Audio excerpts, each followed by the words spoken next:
সকাল এখন 10টা বাজে। পাপা হঠাৎ করে বলল, চল আমরা একটা জায়গায় ঘুরতে যাব। পাপা আগে থেকেই রানাঘাটে চলে গেছে। আমি আর মা রেডি হয়ে বেরিয়ে পড়েছি রানাঘাটে যাব। পাপার সাথে দেখা হয়ে গেছে। এখন যাচ্ছি আমরা শান্তিপুর। আমরা শান্তিপুর পৌঁছে গেছি। এই জায়গাটা শান্তিপুর কলেজের উল্টো দিকে।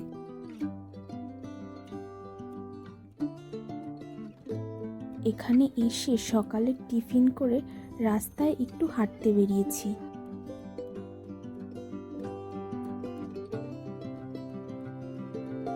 রাস্তা থেকে ঘুরে এসে কিছুক্ষণ বসার পর খেতে বসে গেছি। খাওয়া দাওয়া করে আমি, মা আর পাপা সবাইকে বলে এখন আমরা যাচ্ছি বাড়িতে। তাড়াতাড়ি বেরিয়ে পড়লাম, কারণ বাড়িতে কিছু লোক আসবে। আজকের ব্লগটা এখানেই শেষ করছি।